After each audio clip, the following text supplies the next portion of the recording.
Today we're going to talk about Workbook 3A, Exercise 7. In the textbook it's page 21. There's only one word problem on this one to practice on. All of the word problems in this section have a couple of questions about them, so we consider them like two-step word problems because you have to find one thing in order to find the next, and often you use the first answer as part of the way you find the second answer. So on this problem, page 21, problem number 8, we're told that John read 32 pages in the morning. He read 14 less pages in the afternoon. Now I just changed. I had written down 18 and the answer, the book says 14. One of the most important things in math is always to write the problem down correctly. So always check and make sure you've done that. If he read 14 pages less in the afternoon, first question, how many pages did he read in the afternoon? It's amazing how much easier this kind of problem becomes if you draw some kind of a picture related to it. So if John read 32 pages in the morning, and you'll find we usually draw pictures with a simple bar. We even have a name for it. It's called bar modeling. We model, or we have a picture using bars. It just gives us an idea of what's going on. So if John read 32 pages in the morning, 14 less in the afternoon. So the afternoon bar is going to be smaller because he read less. This is morning, this is afternoon. Where does a 14 go on my graph?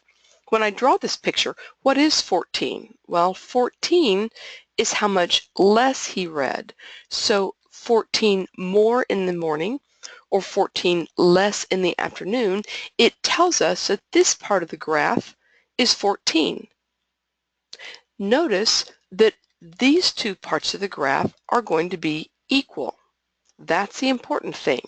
So how many pages did he read in the afternoon?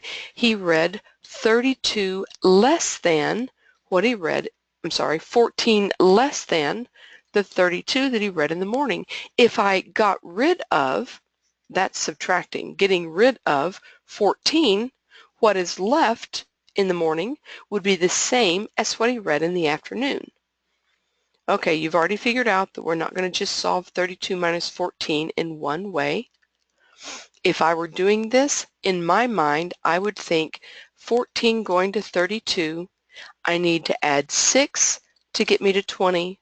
I need to add 12 to get to 32. So that answer is 18 pages.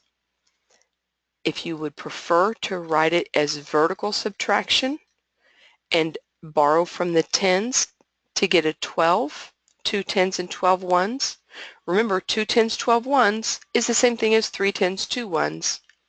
12 take away 4 is 8. 2 take away 1 is 1.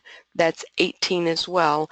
I like this way because I can do it faster. It takes a little practice to go faster, but I can go faster thinking about it as how far is 14 from 32, going to 20, and then going to 32. The next question is, how many pages did he read altogether? Well, if there were 32 pages in the morning and 18 pages in the afternoon, I can look at that and say I have 4 tens, right? 3 tens and 1 10 is 4 tens, but I have another 10 in my ones, so that's 5 tens and nothing left over. 50 pages altogether.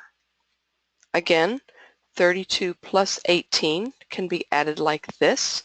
8 and 2 make it 10 with 0 extras, and that's 5.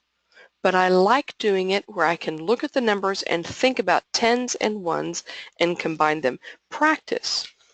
You'll get faster at it if you'll practice it, and it's a great tool for that toolbox we talked about last time we were together. All right, so now you can do the next exercise with the information about the word problems, and that'll be exercise 7.